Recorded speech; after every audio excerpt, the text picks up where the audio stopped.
Hi fam, it's Dylan's mum Deborah. This is Dylan Friend. He gives you a back rub and says, you know, you're going well, Brian. Oh, it's special. Get comfortable being uncomfortable. Just keep showing up and find a way. Cam was so nervous he couldn't swallow water. Handed him a sheet of paper with 6 names and said, "Chief, we've got to cut these 6 blokes." Wow, shut up. I've just been barbed by a stingray, mate. I'm just yelling at him, you saved my life, you saved my life, you saved my life. Thank you, thank you. I spent the last, I think it was a couple of weeks in jail. The deepest, darkest moments often bring about our biggest highs.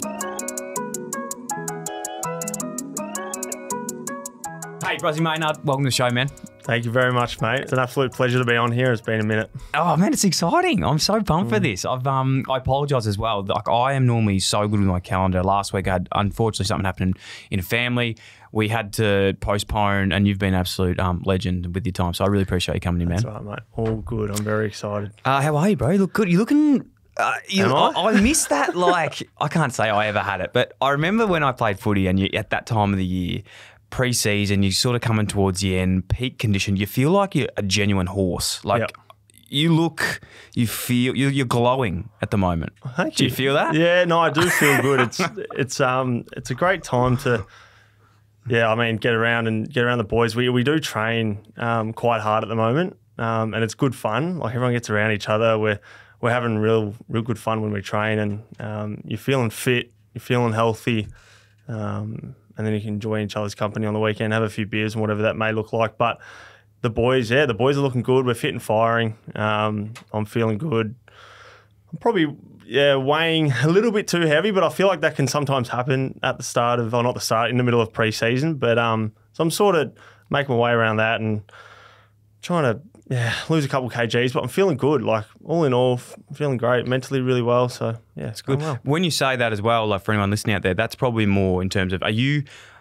you strike me as one of those guys that, like, you go in a gym and you look at weights and you're putting it on. Like, it's heavy muscle weight. It's not like you're obviously very lean and fit. It's more like, do you try and strip down a bit more? Because I was the opposite. Like, I could never hold weight. Yeah, well, that's the thing. I feel like I can put on weight really easily, and which I do in the pre-season, but I can also lose it really easily. So it's just finding the balance. And at the moment, I'm, like I said, probably weighing a little bit too heavy, but I feel like I can lose that in a quick amount of time. Where do you, like, hold it? Like, where's your... In my arse and my hips. People say I've got a big arse. Trunk. Around the arse and around the hips. But is that, like, from weights though, do you think? Or is it more I think so. I think so. So sometimes I have to taper off my weights, depending on how I'm feeling. And at the moment, I've sort of tapered off a little bit because I'm weighing in a little bit. But it's I think it's really interesting for people that might not know that stuff, you know, like in pre-seasons, especially, like, there were some days where, like, younger boys and everyone are doing 5-day-a-week sessions, and there's other guys that are doing 1 or 2 weeks because they get too big and too heavy.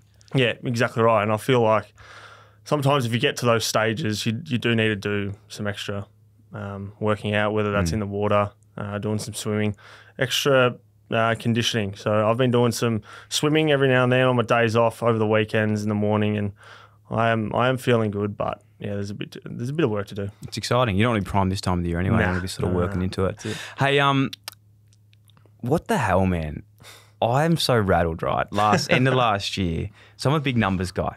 Yeah, right. And I think you know where I'm probably going with this, but I'm a massive numbers guy, and I sort of, when I first sort of came to know who you were, I hated you. Like, I actually hated you. Like, in the nicest way possible. I think, like, I really hated you for some reason. I just couldn't put my finger on it. Like, this was back when I was a player. Yeah, okay. And now you're, like, my favourite player in the comp. Like, I swear to God, I love watching you play. And I think it was just because I always saw something in you. You know when you, like, sort of are jealous of someone or you hate someone because you probably wish you were something like that person? So it came from a place of admiration, the hate. Yeah, okay? right. In a way. Right. And with your number, you were number 37. I was like, I love this kid, you know, pick, 30s, hard number 37, he's come in, and that, you sort of make that number your own. Yeah. And my favourite number is number 4. So I'm sort of like thrown now because I'm going, I love you in the 4, but I loved you in the 37. Yeah. No, I love 4 as well. What happened with that? So pretty much number 4 is my favourite number, always has been. I've always worn it in my junior football. It's been my favourite number. And I felt like number 37 was my number, and I think I did make it something, and I do love the number quite a lot. But number 4, like, I would change into number 4 if it was my 15th year or 16th year. Like, goal was to play in number 4. Like my dream, sorry, not my goal. My dream was to play in number 4 for Collingwood. And obviously under certain circumstances, with Brodie leaving, I was able to get number 4 and I couldn't have gone any quicker. Brodie obviously big boy, gone to the Melbourne Football Club, and I do miss the big fella, but yeah, I'm number 4 now, and I couldn't be happier because I absolutely love the number. I love that, man. It suits you so much too, because I think I'm a big one with numbers, and especially I talk about it on another podcast we do. I think like in a team, certain numbers suit certain things, and it's like in like rugby league, the fullback wears number 1 and those parts. And I always think you need to have sort of your heart and soul, your toughest player in a number 4. And that's a compliment to you, obviously, having that in there. I think Toby Green's another one in that number 4. Just traditionally growing up. It looks good as well, doesn't it? It's a great number. Aesthetically, the 4, most pleasing. 5, 6, all great numbers. Yeah, 7 I really like too. I wore 7 at Carlton. I didn't, embarrassingly don't think it probably suited me as well as it suits Nat 5. But it's all those numbers are great on the back of the jumper, so I'm excited for it. Hey, what did you, I hope you didn't take that, and I know you didn't personally, but what did you think when I said I hated you before? Like, did you have that sort of feeling? It's funny. Well, I feel like that's what like many people think of me. Like when they don't actually know who I am, but when they watch me play football, I don't think many people do like me. And I promise to everyone, I am a good guy. You are. I'm a gentle soul. I'm a gentle giant. So yeah, when people say they don't like me from the way I play football, I mean, I can't really do much about that because that's just who I am when I cross the white line.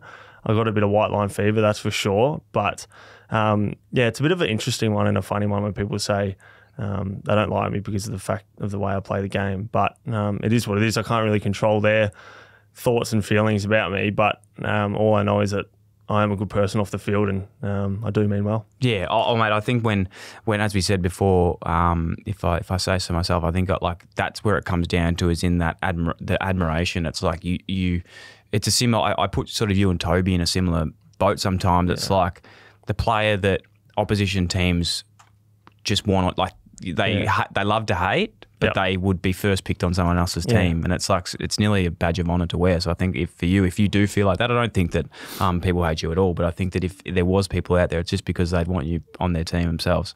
That would be Well, it's obviously. I mean, sometimes I sit back and I go, I do look at players like Toby and other players that are sort of the same as me, and they're just competitive people, and.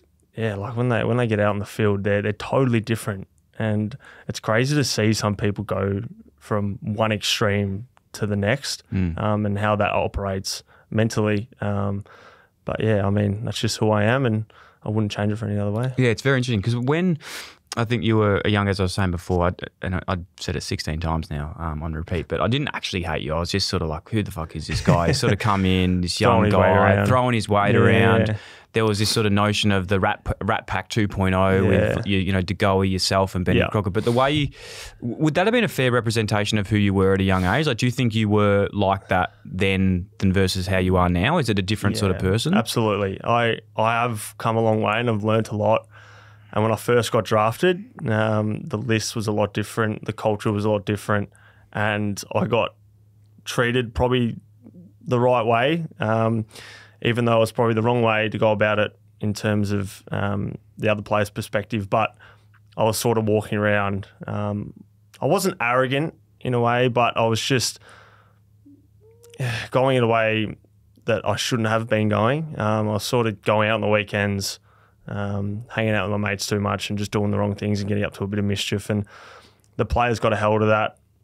And they thought I was just being a little arrogant prick who didn't really, or who took football for granted, And I probably was taking it for granted. Like, I didn't really understand what it actually took to become an actual AFL player and to do the right thing. So I guess that's just learning, right? I was 18, 19, and all my mates were doing one thing.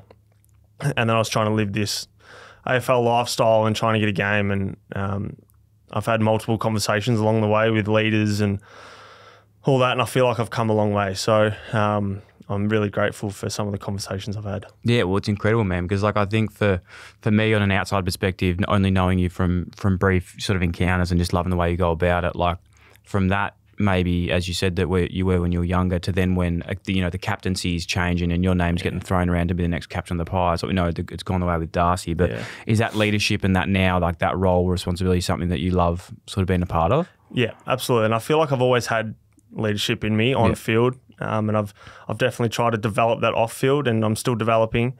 But I feel like I've definitely grown into the man and the player on and off field that I want to be. I still like going out with my mates and having a fun time, but I've definitely learnt what it takes to get the most out of yourself with your body, mentally and physically. And I've got a lovely person by my side in Jackie, our psychologist. So she's been really good for not only me, but a few of the other boys and the whole team in general. She helped us enormously last year with pretty much, the way we went. It was a tough year mentally and physically for me. There was a few things that I was going through, but like I said, with Jackie by my side, she helped me a lot. So I'm very grateful to have her. Yeah. Is that like on-field stuff, or you were... Yeah, so on-field, I was just struggling with a few things, and then off-field, I actually haven't really opened up about my off-field stuff, and I might keep that away from today. For sure. There has been a few things that I've had to deal with since 2017, and I do see the light at the end of the tunnel at the moment. I do feel like I've got the right people around me, and I've been putting in a shitload of work to get over this, what I've been going through. But, mate, I'm feeling good. It doesn't change who I am. But I was in a bit of a hole, definitely in 2017, 2018, and it was quite tough. But I decided to come out and speak about it to a few psychologists. But yeah, Jackie's probably been the best for me, and I'm definitely seeing a light at the end of the tunnel. That's awesome, man. Good stuff. Yeah. Before talking about growing up and being developing a young man, you go through experiences, right? There's not one thing that sort of changes along the way. Like I think I've been probably guilty of sometimes being like, what are pivotal moments that have got you to where you are? But has there been sort of conversations from, when you were a kid or school, or even like coming into the club with leaders like Pendlebury and stuff that have sort of helped you develop along that time? Absolutely. I've had multiple conversations, like I was saying, and the one that stands out when I got drafted, the first couple of years I was kind of moping around, doing my own thing, not really caring or not really understanding what it took. But then Pendles and the leadership group pretty much pulled me in, had a decent chat to me, and pretty much just told me that I'm not going in the right direction, and I'm going in the direction of my mates. And yes, it's fine to every now and then go out with your friends and enjoy yourself, but I was doing it way too much. My work-to-life balance was not great at all, and I didn't understand any of that. And I was learning. It was all a part of learning. But the conversation I had with Pendles, we put plans in place, curfews, how many times I went out, but pretty much that conversation I had with him got me to where I am pretty much today. It did help me a shitload, and I don't think he realises how much it actually did help me. We never really speak about it too often, but it actually helped me like a fuckload. So it's incredible, man. It's crazy how I've had similar conversations along the way, and it's for someone to sort of pull you aside, it's not easy because it's not like a comfortable conversation to have at all. And most of the time as well, you see with these guys like your Pendleburys and whoever they are, that you can have these conversations. You're the respect for them, but you also want to be liked by them. And I really struggled with that a lot as a young bloke. And I think this is a good conversation for anyone that's been that age that just wants to go out, have fun, and be liked. It's like you actually just want to be respected at the end of the day by these guys. Exactly right. Like I touched on, like I was doing, my work-to-life balance wasn't great, and I was just doing too much of one thing. And all I had to do was just learn, understand what was needed to be done, and then just put a plan in place to do it. And I was so dedicated and driven to be the best footballer I can be, because I absolutely love football, and I've always loved it. So for me to just throw it away wasn't something I wanted to do, even though I did like having a fun time. But I just had to make a few decisions, and I felt like I've come a long way. 100%, man. You definitely have. And speaking to everyone, how respected you are between the four walls of the footy clubs, it's pretty incredible, man. And even from an outside perspective, I speak to a lot of players that I don't want to give these secrets up of them, but they just fucking hate playing on you, man. Yeah. They hate it. Like, do you take pride in that? Yeah, I do take absolutely. I do absolutely. Yeah, I guess that's just sort of the player I am. Like, I don't like. Where did the competitiveness come? Like, is this something that you've always had, or is it something that you go in actively working on? Nah, I've always had it. It's just always been embedded in me. Like, I've got it from my mum and dad's side. Yeah. Both very competitive people. We've got a competitive family. And I just hate being beaten, whether it's from playing table tennis, bowling, whatever it is, but especially on a footy field, like I will do whatever it takes to not be beaten. And I thrive in those situations. That's why I've always thrived in the big matchups, especially with Liam Ryan back in the day in 2018, and some of the matchups I've also had with Luke Bruce and a few other absolute stars. I generally just go out there and I crave it. I do my homework during the week, and I feel like I can go out there and back myself in, and I feel like I get the job done most of the time. I've definitely been beaten a couple of times, but yeah, I do thrive in those situations. How do you sort of like compartmentalize that? Because I know like when a lot of people play footy, and especially as that backman, you get a job on, a small forward that week, and sometimes it's all consuming, it's all you can think about.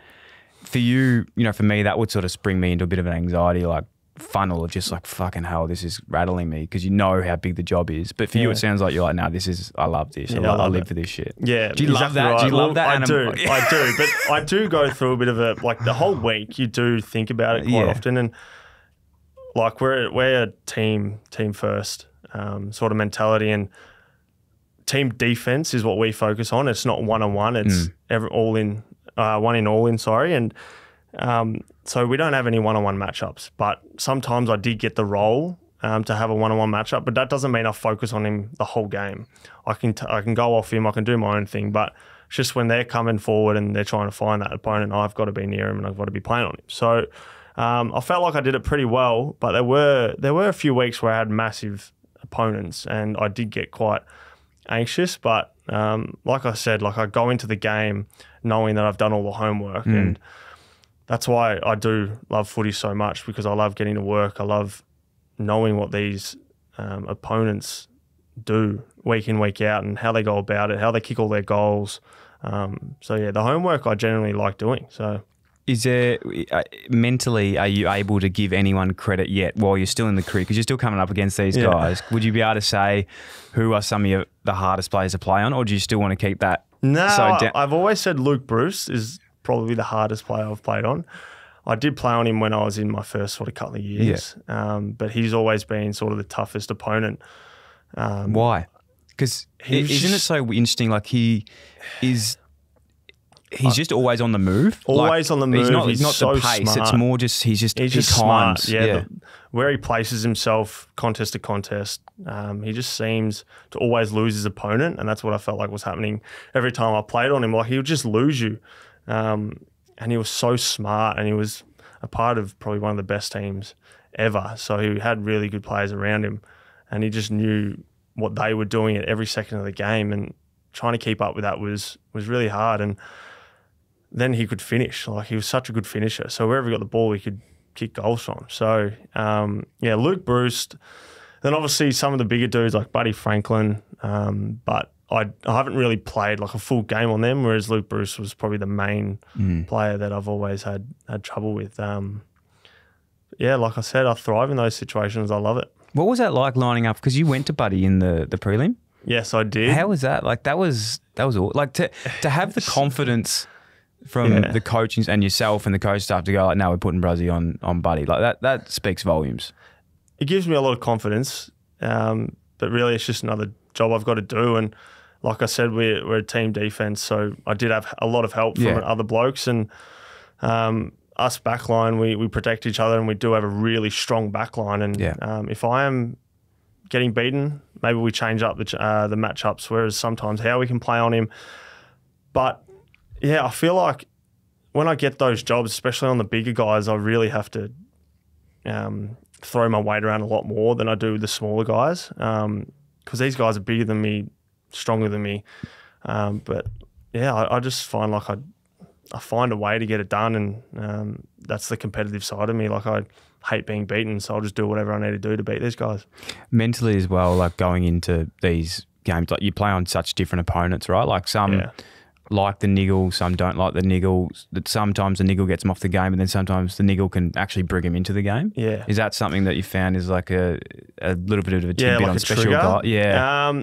It can be. Physicality can be a bit of a trigger for me. Yeah. But I like to breathe while I'm out there. If I feel like I'm getting really anxious or stressed and focusing on the outside noise, in being the crowd or giving away free kicks or whatever it may be, I'll come back to my breath and I take a few deep breaths, and then I feel like I come back to myself, and then I get physical. And that's something that I've always done, and that's something that I've worked on with Jackie, where she's been really great with. So I've definitely learnt on field how to deal with certain situations of the game, and it's such a hard game these days. So it takes a lot out of you. So you need to be switched on. Yeah, because people I feel like maybe people in the outside man, and to be honest, I struggled with this as well a lot. Like you get into sometimes, like wrestle with an opposition player or something like that. But one, that fucking takes so much energy out of you. Two, you're not focused on the game, and then you've got to get back into it as well. Yeah. Like it can be really.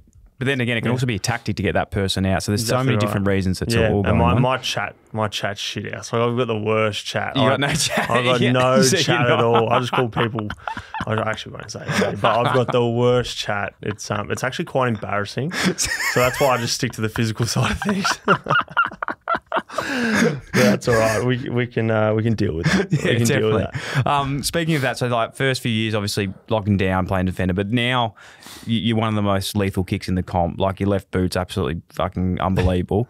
That one of them really cut me deep this year. Obviously, you know the one I'm talking about. Yeah, I do. Against the Blues at the end of the season, just straight down the middle. I think to Pendlebury, was it? Yeah, to Pendles. Yeah. When did you start getting how did that all come about as well? Obviously, it was always part of your game, but to then actually take the game on and start doing things, because you got to lose that fear of making a mistake. And I think that's something that a lot of people struggle with. Is you can miss a lot of, but you just got to keep going for them. Exactly right, and that's why Fly's been huge for our club. He wants us to make mistakes, and it's the way we move on from them. Focus on the next corner, as I like to say to myself, focus on the next 30 seconds. If you make a mistake, it doesn't actually matter. It's just how you move on from it. And it sounds pretty cliche, but that's as simple as it is. But I like to be quite decisive when I'm out there playing. If I feel like I'm overcomplicating it or trying to overdo something and trying to pick something off that that's probably not on, then I will make the mistake. But that's the thing. Like, you've got to make mistakes. You can't not make mistakes. That's how you move on from them. And I was just lucky enough to get on to that kick in the game against Carlton, which opened them up a little bit. And then we had a few players get out the back, and we ruined a few Carlton's hearts. Yeah, that was, I was actually watching footage of that the other day. Just on the screensaver, was it? Yeah. No, the crowd though. I didn't realise how loud the crowd was. Mate, it was was unbelievable. That was the first game I'd been to, not by like anything. I just had not been to a game since I'd finished playing. So 2 years. There was obviously COVID seasons, all these things. So I just had never been to the footy since that long. And I was sitting up on like level 4, right up in the bleachers, and it felt like a grand final, man. Like it was. The MCG would have been shaking. It was shaking, man. It was unbelievable. Yeah, Speaking of those, of Jamie Elliott, quickly, obviously, he's a fairly clutch player. I think everyone can agree on that. The goal against Essendon, and then obviously what's he? He seems like such a quiet sort of guy, but just unassuming. Like, is he just one of those really quiet, unassuming but confident sort of people, or? You sort of got to get to know him to get the real Jamie and the true Jamie. He's a great guy. Absolutely love him. Freak at the game. And he's a genuinely good friend, and I love the way he goes about it. He's not bothered by too much. He's professional in everything he does. And he's just a great guy. That's a great little rap for him, isn't it? Yeah, it does. But he's going well. Like he's very clutch in the way he goes about it, and he sort of flies under the radar for his leadership. Like the way he handles himself on field and off field is awesome. And he's going really well, and he's obviously always been a great leader for the club. But I think it did take him quite some time for him to come out of himself, and I feel like he has now, and he's absolutely flying. Yeah, love that. Why, just on leadership now you speak about, but why Darcy Moore? Why is he the captain? And was that a surprise to you? What's that? Was that a surprise? Was that sort of everyone thought that was? He is the perfect man for the job. Yeah. Like he, the way he handles himself. Oh, You've obviously heard him in the media. The Mate, he's way he unbelievable. talks to the media. I'm not surprised, but it's just interesting to see if anyone else is. Like I said, he's the perfect man for the job. He's professional. He's loved by all the boys. And the way he goes about it on field, like he's a jet on field. And yeah, he knows how to lead a football club, and hopefully he can lead us to multiple premierships. And I feel like we've got the right man to do it. Flag pies. Yeah, flag pies. Here we go, flag pies. Speaking of the club at the moment, like so much has changed in the last couple of years. And as you said earlier, like from what it used to be like to when you first got there, walking into a club where you got like Eddie Maguire, Nathan Buckley, all these really just names, massive names. And like I can imagine that weight of expectation of just like being involved in a footy club like that. And now you look at it and you've got Craig McRae, who's obviously, a star in his own right, playing with the Lions. But when I'm not going to say that I knew Collingwood were going to be good, but a year earlier, before you had this season, you did. I remember looking at who also you had as assistant coaches, and obviously knowing Bolts from Carlton days, Lepage had just come from Tigers, and then Josh Fraser as well had. And I was like thinking, fuck, like I know these guys are young, but like they have got an incredible coaching structure. Like it just feels like everyone there, and I'm sure there's a lot more. Like they just feel like a very strong group. And we did have a very strong group, and we still had 12 or 14 players that were a part of the 2018 premiership. Not premiership. We didn't win the premiership, but the 2018 grand final side. Yeah. Sorry, we should have won the premiership. Bloody hell, that still hurts. Yes, today, we'll get mate. to that later. Yeah, that's all right. It is what it is. But yeah, we had a really good list, and with all due respect, I love Bucks, love Sando, loved all the coaches that were involved, but we just needed a new start. Yeah. And I feel like Righty was able to come in and make a complete change to He's the GM. GM. So he like oversees all the... all that. He made all the changes, and it's a credit to him. He was able to get the right people in. We're so lucky we actually had Brendan Bolton, Fly, Scooter, and Justin Lepage, like all the boys that have come in, they've made a serious change. And if you have good coaches around you, good staff, and just a good club in general, then you're going to have success. And all the boys love working hard.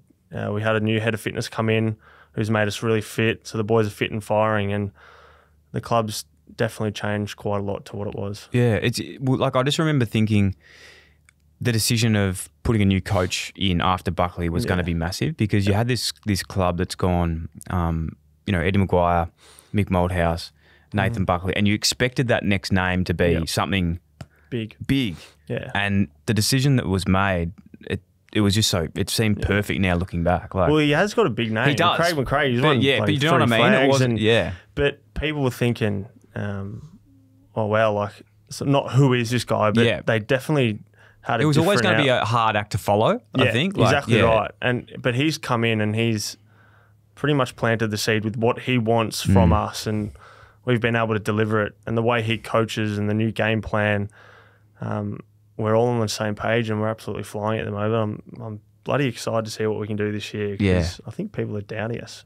Really? Yeah. I don't think anyone's doubting you at the moment. I don't know. Maybe it's just my mates that are doubting us, but I feel like we're seriously playing some good footy, and hopefully we can go one better this year. Look at the exciting thing about the AFL next season is you've got Collingwood, Richmond and Carlton looking... I tell you what, Carlton are looking good. Carlton are looking bloody good. They are. So, have you ever played on Charlie Curnow? Do you play on him when you play? Yeah, against sometimes. Each other? Yeah. One of the biggest boys I've ever played on. Yeah. He's just a genuine athlete, isn't he? Yeah. But I used to be a massive Carlton supporter. So really? I'm a little bit of a Carlton nuffy sometimes. Are you really? Yeah. Fuck. Yeah, loved Cooter. Cooter was my favourite player. Cooter and Dill Buckley posters. Yeah. No, I always loved Carlton. I barracked with them growing up, and then I sort of moved to Melbourne. Yeah. You're from Adelaide? Yeah. But I moved from Melbourne. I barracked from Melbourne after Carlton for a little bit. But yeah, born in Adelaide, and have moved from Melbourne to Adelaide multiple times. Yeah, right. But always been a Carlton nuffy, mate. So it's in the blood. I don't really like him now. No, that's not meant to be in your blood at all. What was a highlight of last season? Like, because as I said, there was so many parts where maybe in the media it wasn't perceived that you were going to go as well as you did, and then you just went on this absolute tear. Heater. Yeah. I honestly can't believe it happened. It never will happen ever again. I don't think it will. What did we win? 12 games in a row under 12 points or Yeah. something. Like, that'll never be done again, but I felt like we just grew and grew. But it started in the off-season, and we did have we just spoke about it, we had a fresh group coming in, head of fitness, coaches, staff, players. But I felt like we were able to bond together quite quickly. We're doing a lot of stuff off-field as a group to be able to know each other a bit more, and we learnt the game style pretty quickly, and there's a lot more we actually need to learn, and we've been learning that this off-season and pre-season, and we're going really well and we're flying.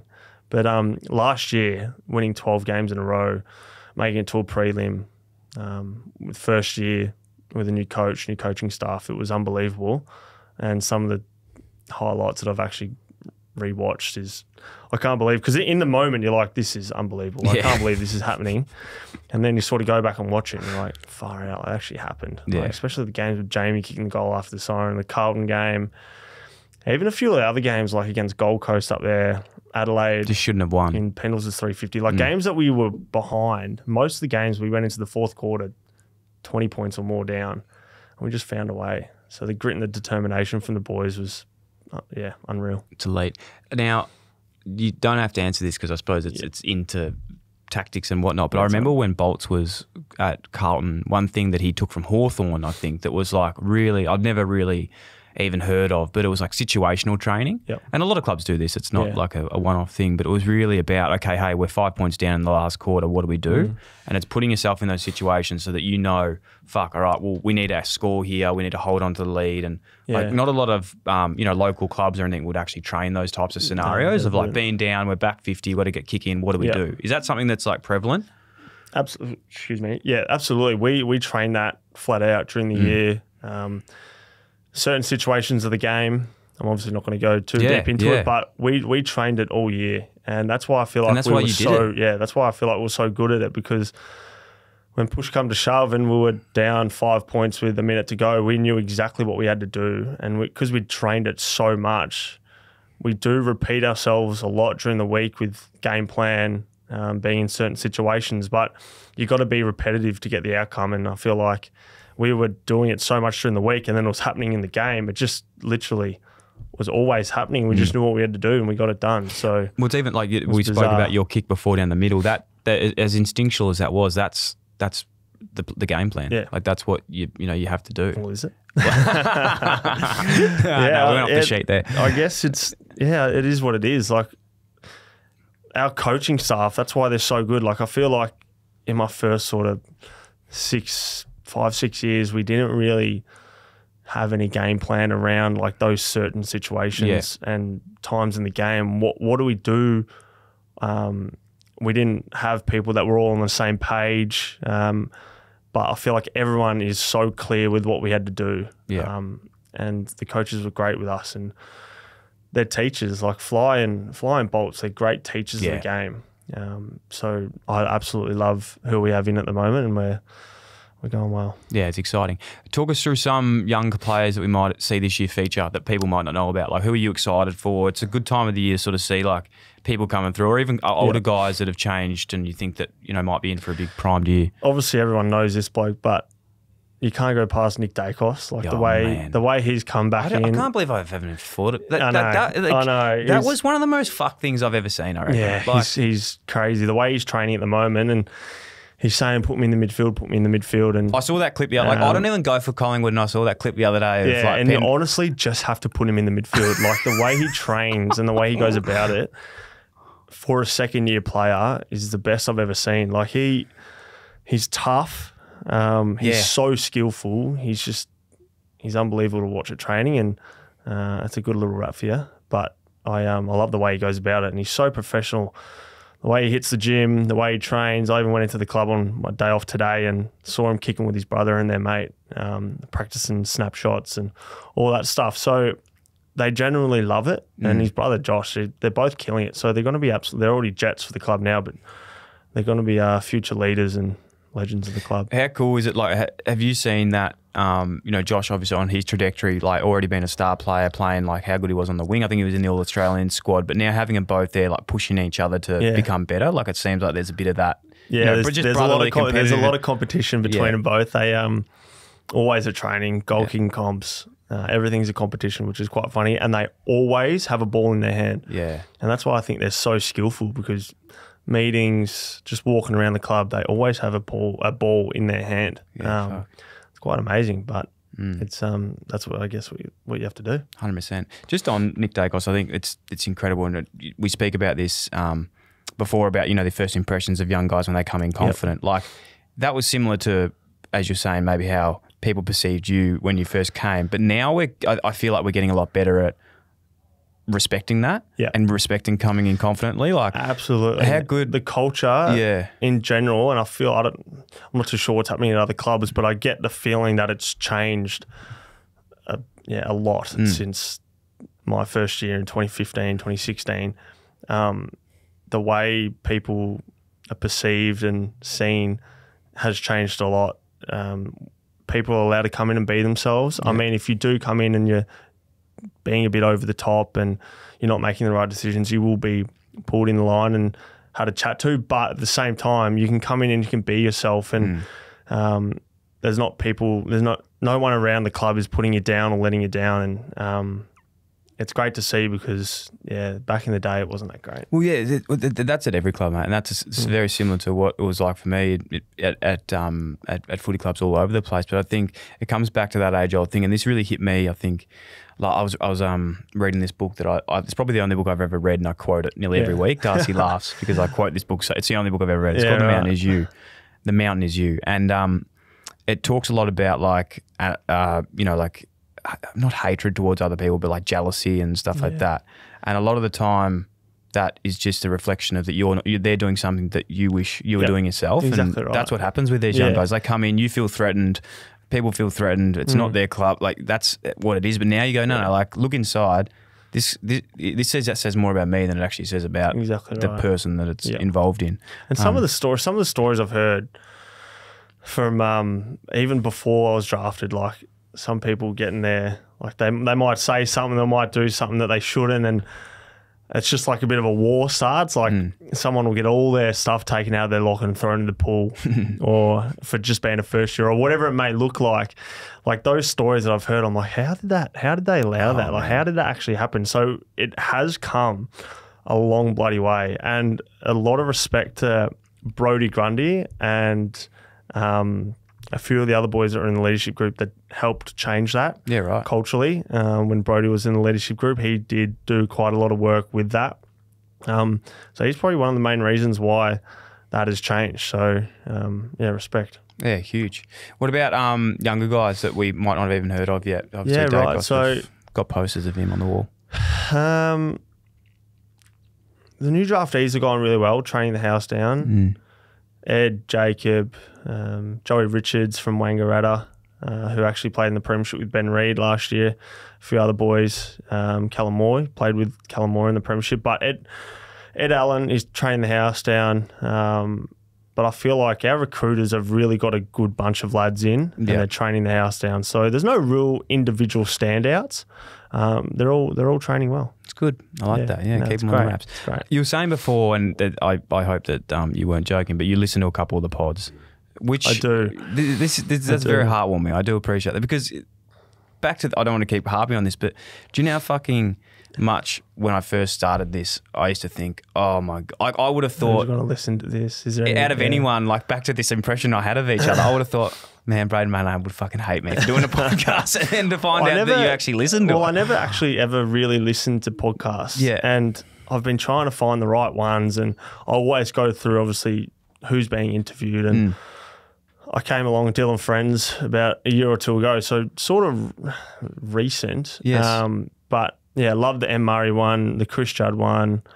Obviously, Ned Brockman's one was huge. You've done two of them now, which is awesome. So, mate, big fan. Is there anything that like you've taken? Because what's really funny is when I talk to people about the shows sometimes, and this is again, I'm trying to talk about this without talking about myself, but it's so interesting because sometimes like I run a lot with my brother-in-law, and we'll sort of debrief the episodes just because we're trying to learn from them, especially something like MMA. There's so much shit in there. Yeah, absolutely. And sometimes people pick up things that I didn't even pick up, and then I pick up things that other people didn't pick up. Has there any been like even from like an Emma or Chris Judd episode or Ned Brockman episode that's actually like stuck out to you and you've been like you've taken something from it?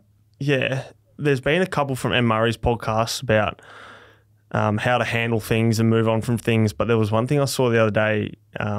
Because sometimes I could just be sitting there, and I feel like this can be happening with a lot of people. You could be sitting there and you could just start to feel a little bit anxious or whatever it may look like. But that one episode, was that another episode or no, what that was that? So that was like, I think that was the part B.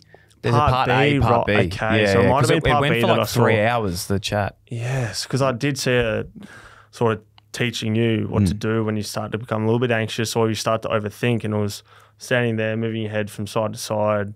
And you sort of get this big relief, and you kind of like, I couldn't believe it. I was doing it while watching you and Emma Murray doing it, and it was quite amazing to see that something like that can have an impact. But yeah, big props to the show, mate. Big props. You, mate. It's amazing to be on here. No, yeah, man, I've wanted you on for a long time. If there was a message for, so just say you're running your own Brayden Maynard episode right now, and there's a question you'd want to be asked. Is there anything that you'd want to give advice on for yourself? Like, what's like been a big lesson for you in life that if someone was listening that was a young bloke going, fuck, I absolutely love this guy, see a lot of myself in him. Is there something that you'd always say to people or give advice on? I guess not taking things for granted, but at the same time, when you are young, like I was, you don't really understand what's going on. You're young, you're sort of becoming someone, but you're hanging out with blokes that are fucking like 35 years old, 35, 28, that are a lot older than you, and you sort of come into a program which is really professional when you're fresh out of school. There's a period there from when you finish school to when you get drafted where you sort of have nothing to do and all you do is go out, have fun, do whatever you need to do. But you sort of come into a program at the AFL industry and you go, holy shit, like it's happening. And you kind of just forget why you're actually there and you do take it for granted. So take nothing for granted and just really work hard at what you're doing. And I definitely didn't do that in the first couple of years of being at the club, and then I got spoken to, and then I really nailed a few things down and put some plans in place, and I feel like I've learnt a lot from my first couple of years, but definitely not taking anything for granted. It's a hard one, isn't it? Because sometimes the biggest lessons, like you can be told things, but until you actually are in the situation, it's hard to learn. Like how many times have we all heard don't take things for granted, but until you actually live it, it's funny. We have like past players come into we have in the last couple of years come into the club and actually spoken about how quick your career goes. And I remember sitting there in my first, second, third year and thinking, oh, shut up, mate. Shut up. Like, who cares? But now I'm literally 9 years into my career. 9 years? 9 years. And I'm thinking, I still feel like I'm in my third or fourth year, and it absolutely flies. But when you're living in the moment, when you're young and you don't realise what's happening around you and you're taking everything for granted, it's like, far out, like, what's this guy talking about, blah, blah, blah. And then you sort of get to this time now and you're like, shit, like time does fly. It's not around forever. But yeah, look, I've absolutely loved every minute. And I've learnt a lot. Plenty more to go too, man. Exactly right. Have you set, like, are you a big goal setter?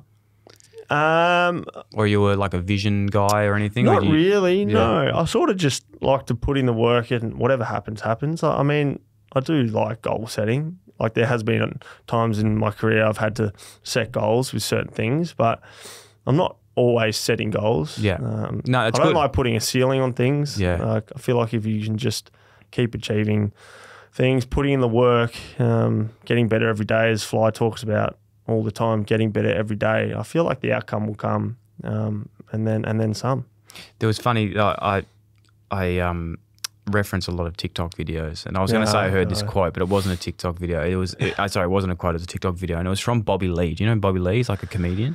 I've heard of Bobby Lee. Yeah, so he's like this comedian on TikTok. I don't even know how I know him. But anyway, he was talking about this thing about setting goals, and it was a massive thing for me because I'm not a big goal setter, but I always be like, I want to get here, I want to get here, and be like very stringent on like what it is.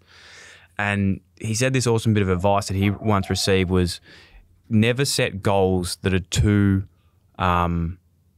focused. Yeah. So like always set goals and be open to what else is around them. So you're like, don't be like, I want to do exactly this. It's like, I want to get here, but other shit comes on that time and you might miss it because you're so focused on that one thing. So it's sort of like knowing like, I want to get a flag, I want to do this, but there's other opportunities that come throughout the career, all those bits and pieces as well.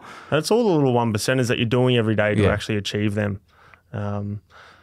We're huge on sort of like your nutrition, your sleep, and then your training. Like if you have the 3 main pillars and you're doing well in them, I feel like everything else will come. So yeah, I guess. Like, listen to me. I would never have been saying this stuff back in the day. It's awesome, man. I have learned a lot. The maturity is so incredible. What are you doing off field at the moment? Are you like do you keep busy outside of it? Do you do any study? Do you do any work? So I've never really been the bloke to go to uni. I hated school. Like I wasn't great in school. Yeah. I got up to a lot of mischief. We can touch on that if you want a bit of content for the pod. But give us. Are you happy to talk about it? Yeah, I'm happy to talk about it.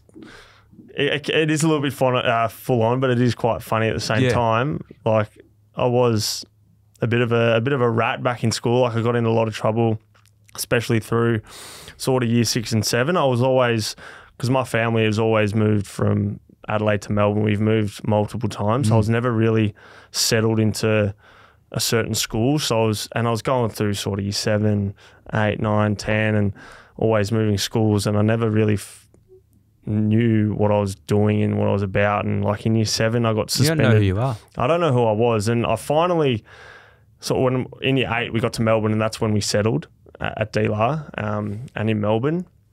But my brother would live away, and then my sister would live away. My dad was commuting from Adelaide to Melbourne, Melbourne to Adelaide. So our family was always never really together at once. And I was young, and I guess that's what happens though. It's all a part of it. And that was my life. But like in year 7, I was suspended 13 times. Wow. And most of them were internally, so that's why I didn't get expelled. But I was always getting in fights at schools, punching blokes, and like looking back now, I was thinking like, what the hell was I doing? And through sort of year 7 and year 8, it wasn't that great. I moved from Adelaide to Melbourne in year 8, started going to school and then at DLAR, and then sort of through year 9, I started to go through a bit of a bad patch again. And this is where I'm not too sure if I should mention anything, but I will, because it's all been learning curve for me. Like in year 9 and 10, I was actually started graffitiing trains. It sounds quite funny, and you can laugh. I don't care, mate. Mate, don't. We've all been. You're not a. It's so embarrassing. I don't think that you're a young bloke in Melbourne if you didn't go through a graffiti stage. So I was graffitiing trains. Not that I did, but it's funny. I do sit back and I laugh about it, and we always talk about it these days because I have come a long way. But I was graffitiing trains, and then one day I got too cocky and I actually graffitied this train. And a funny little story I'll tell quickly. The next day I was actually at Dandenong Basketball Stadium with a few mates, a few of my best mates, and I was getting all these messages as soon as we left, and they were pretty much just saying, hey mates, we've just been to the train line and on the Sandy Station. We've seen your face on Crime Stoppers. Oh my God. And I was like, hang on, is this guy taking the piss here? Like, what's going on here? Anyway, so what me and my mate have done, my mates, we've gone from Dandenong Basketball Stadium and we've made our way to Elstonwick train station, which is on the Sandy line. And I actually get nervous talking about it now. That's why I can actually sometimes stuff it up when I'm talking, because it does bring back crazy memories about when I was going through this situation where I was trying to find out who I was. And I had no idea what was going on, and I lent to graffiti on trains, writing on the back of trains, and just being an absolute idiot. And anyway, I got to Elstonwick Station, and there's the massive just board there with 3 huge photos of my head, and it says Crime Stoppers. If you know this person, please contact Crime Stoppers. And me and my friends have just looked at each other, and I've just gone red, sweating profusely, and my mates have just started pissing themselves. Anyway, so what we've done, we've gone down to McDonald's, which is near Elstonwick Station, and just started chatting about what we should do. And being young idiots, I thought the best option to do to try to disguise myself was going to the hairdresser and shaving my head. So I've gone to the barber. I've shaved my head thinking I'd get away with it. Anyway, long story short, my mum found out we had to go to the Moorabbin's train station, pretty much lag myself in. And, yeah, the rest is history. Like, nothing bad happened to me, just to kick up the butt. But that's what was happening when I was young. Like, I got so many kicks up the butt. But, I mean, I would want it another way, but I did learn a lot from those situations. Yeah, but, and you're not we're obviously not condoning this behaviour, but I think it's a really important point to show, like, at that age, a lot of it's really normal for kids to do that, and it's Exactly cool, man, for like people that are maybe young and worried about them to show, hey, like, you went through that now, but look where you are. Exactly right. Here. Yeah. Like, what a cool story that could be for people. So I think that's actually a part of it. Like, and yeah, like I said, when I do touch on it, it does get me like a little bit worked up, because I can't believe like I would go and do this and I'd get a lot of fun out of it, and that's just what me and my friends did. But yeah, we were young, we were learning, and I literally had to learn the hardest way. Yeah, having my head up on bloody Crime Stoppers, and they say it doesn't actually get put down until you are found, and that's why I had to go in myself and lag myself in, because they would never have put it down. So. Yeah, mate, that's just a story for the pod. Yeah, like I said, I get a bit weird when I talk about it, a little bit iffy, but it is what it is. It is, mate. You've grown up. You regret obviously what you've been through, and I think it's actually, there is a hidden message in there somewhere that, like, how cool to be like, it's a bit of a crossroad in life. Like, you could have gone either way. Absolutely. In that people say you got to live life with no regrets, but far out. Like, if you're doing that, you're not learning, right? Like, I regret doing that, and I regret a lot of things I did when I was young. But yeah, like I've said before, like, it's the way you learn made from you it. You are now, and what you're doing. Exactly right. Yeah. But so no uni then. Yeah, that's where we were. No uni. I will never go to uni, but I am really happy with what I'm doing at the moment. I'm doing some stuff down at Waterability. Yeah, but what are you doing with? I've seen some stuff on. So it's pretty much mentoring people with disabilities. Yep. 1 day a week, twice a week, however long you want. Yep. Whenever you want, it's up to them. When you can go see them whenever they're free, whenever you're free. You meet up on a day that you have free, and you pretty much just go do fun activities. But you're pretty much a mentor for kids, adults with disabilities, ranging from autism, Down syndrome. But I do get a lot out of it, and we had an amazing day last Sunday down at Amy Park. We had a day full of activities, so that was great fun, and that's what it's all about, and they're doing a great job down there. Is that also like helping people with disabilities getting into like the workforce and stuff as well? Like, or is it more just a program? It's more of a program. Like the boys that have run it are absolutely flying, and it started in Sydney, and now it's made its way to Melbourne, and it's pretty much a program that you can sign up to, and they sort of match you up with someone that they feel like is a mentor, the right match, and you can sort of, because there's some people living with a really bad disability where they can't walk, can't talk, so they do match you up with the right person.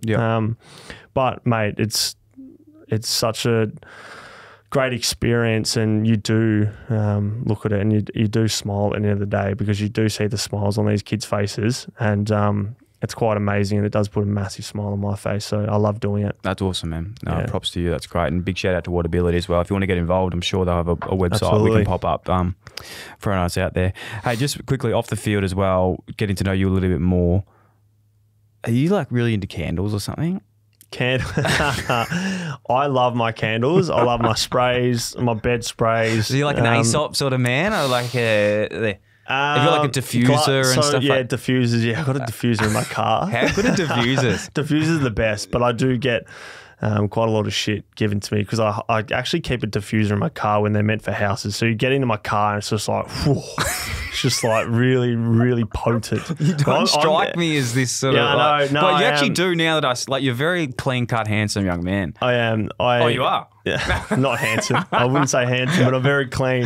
I pride myself on being clean, and sometimes if I see something that's on the ground that hasn't been picked up, I will pick it up and put it in the bin, even if it's on the street, even if it's a Jimmy or a Carlton draft bottle. I will pick it up and put it in the bin because I hate walking past shit and it's not in the bin. And I guess that's something I go by, like the standard you walk past is the standard you accept. So yeah, everything. I walk past and it's on the ground. Like I'm going to pick it up and put it in the bin. Like I don't know why people don't do that as well. But it is what it is. And what's I am that a bit like of a clean at the footy freak. club then? With The footy club's actually changed a lot in terms of leaving shit around. I mean, the kitchen. The kitchen here, we talk about it every. Mate, that doesn't. I swear, that's one thing that we can all in the world agree on is like every workplace kitchen is fucked. Yeah, I mean the kitchen's not too bad. It's just sometimes people can leave their stuff and it's just like, wash, dry, put away. That's all you need to do. I'm probably the worst culprit of it. But the other day we like have knives, forks and spoons, and the other we lost all the forks. I don't know where people are taking these fucking forks. Where like God, fucking hell. Not too sure. Maybe yeah. Wow, that's an all-time low. Nice hoodie. What is that? So colour playing. The boys down. There's a few boys at Collingwood, or Tom Wilson, and a few of his best mates. A few Collingwood boys made the brand. Nah, Tom Wilson. It's his brand and a few of his best mates' brands. So shout out to them. They're going what are they really just well. like oversized hoodies and stuff? Oversized hoodies. They do bulk merch. So treat yourself. Colour playing. I think the stores are opening. Or not stores, online. Shopping's opening up in a couple of weeks. That's elite. Yeah, they're very cool. They're going really well. Yeah, well, I'm wearing push-pull today, if anyone was wondering. And the Push boys pull's are Vinny going and really well. George and Ed, the boys, they're just killing it. They are killing it. We're stay tuned, actually. A little breather. We're doing a little Dylan Friends push-pull collaboration coming very soon too, which we'll get you in some of those big shoulders. I like to sort of give some suggestions on the way out of just bits and pieces. Yep. Are you a movie, music, podcast sort of man besides anything else? Like, what are you sort of watching, listening, and I'm in the White Lotus at the moment. Yeah, but it's weird. Like I'm hit and miss with it. First season I got through. Yeah, it's different. It's really different, but I do like it. But I'm not really big with TV shows. Really? Because I do just tend to watch them and then fall asleep. Yeah. So, yeah. Music? Love music. I'm really big into my music. I'm normally the one that's on the aux at the club. Are you the aux man? I am the aux man. Yeah, wow, I love my role. music. I spend a lot of time on SoundCloud, Apple Music, finding new music, mixtapes. And that's why I don't know why I haven't really got into my... This might sound pretty funny, but I'm not too sure why I haven't gotten into DJing. Do you like that sort of like... Yeah, I do. I do like DJing. And I tried to do it a couple years ago, but I wasn't that great. So I've sort of realised that it's probably not for me, but I do love music. Yeah. Would you buy decks? Like, do a lot of people buy decks now just to mix with at home? I don't think I would buy decks, but like it's like how you produce music really makes me wonder, and it's really interesting, like how they make their songs. So you're actually into like sort of like that deep house sort of tech, like all that Fred kind again of stuff. and that is that sort of how about that guy at the moment? Yeah, that's man, Fred again. But Fred again. But yeah, I don't know. Maybe in the near future I'd do something with that. But I'm liking sticking to the aux chord at the club for now. Yeah, the aux chord's good. That's huge, man. Well, thank you. I appreciate today, bro. It's been real. No, I really, really appreciate getting to know you. You're an absolute star, as I said, one of my favourite players and in the comp. Love the way you go about it, respect the way you go. I actually just really can't wait to see how it goes this year with the Pies and even with you with the number 4 in the back, man. I'm really excited for it all. I'm looking forward to it. No, thanks for having me on today. It's a pleasure. Yeah. It's a true honour. Welcome anytime, bro. Appreciate it. Thank you very much. Thank you, bro. Cheers. Cheers.